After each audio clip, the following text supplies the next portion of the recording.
And so, and this causes many problems to many parts of the world. Africa, for example, I have a video about that. They don't have nations. They won't have nations anytime soon.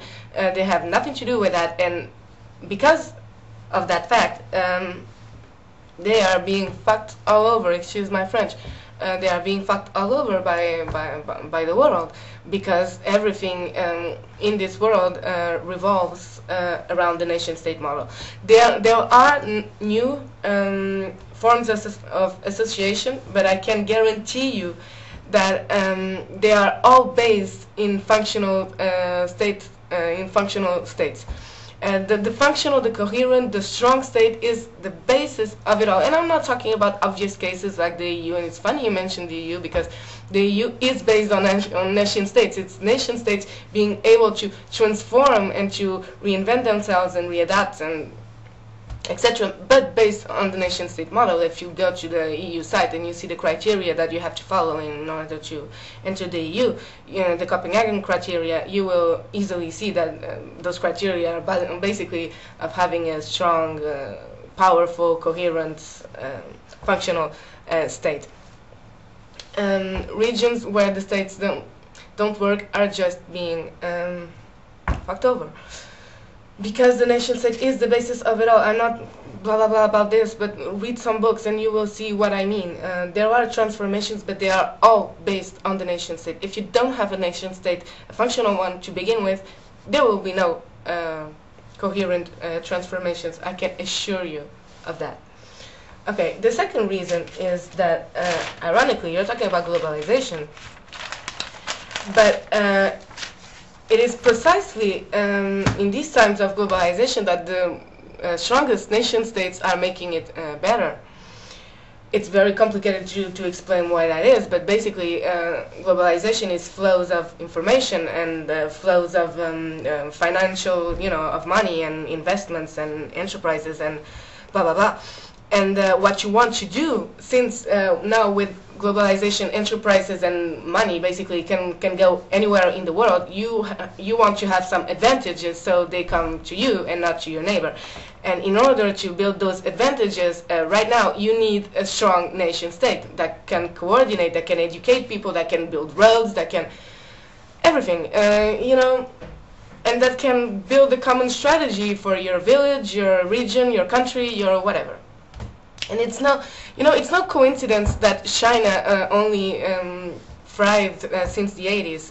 You have to do the 2+2, as we say in Portugal. They are doing it exactly because they are a strong state. A thing that was not particularly beneficial for them before, but that is now.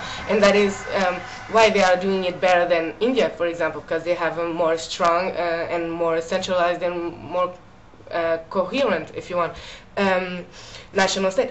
It is no coincidence that Africa has plunged during globalization since the 80s. It is really no coincidence. So it is really ironic that, but I know that there is a lot of yapping about the nation state being outdated, but you have to inform yourself, and you will see that that yapping, when it does not come to nonsense, it always comes to the fact that, oh yes, but you have to have a good nation state in order to be able to resist neocolonialism or imperialism, or in order to be able to gather up with your neighbors in a coherent way. If you look at the African Union, 50 years, done nothing. That is regionalism, and done nothing. You look at the Arab states, nothing, next to nothing, and so trust me, the new forms that are emerging are really embedded in the nation-state model. Okay, and then the third reason is that, the Balkans are European. There is no problem with nation building in the Balkans. I think this is obvious. At least to me it is, there is no problem for a Serbian to connect with other Serbians. There is no problem because you are Europeans. We share all this ideological stock that includes nation-state building, and that includes nationalism and ethnic nationalism and blah blah blah blah blah blah. And you should thank God that you have the nation-states model to begin with. You should thank God, because that's halfway through.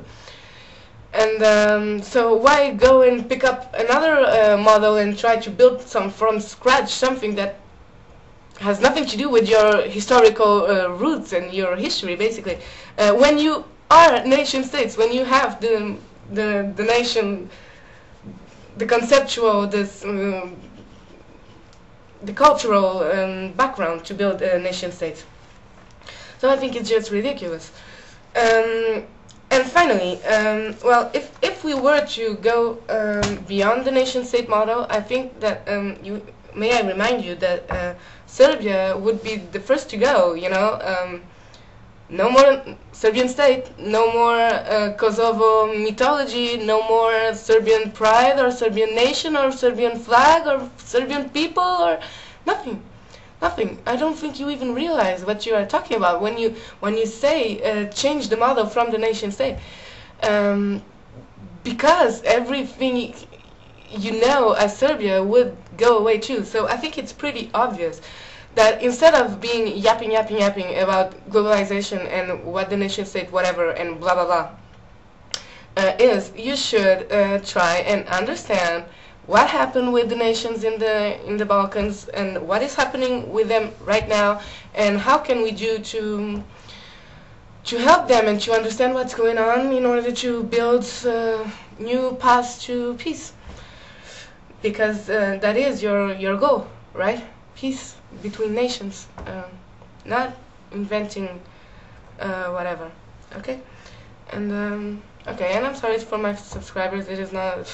This is boring, blah blah blah, and just stop taking me for a retard and stop calling me communist, please, because not only are you ridiculous, you are a little offensive, you know, like,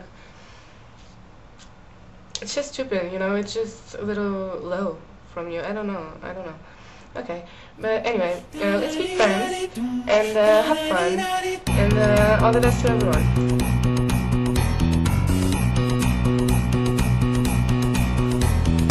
Everybody's gonna love today, gonna love today.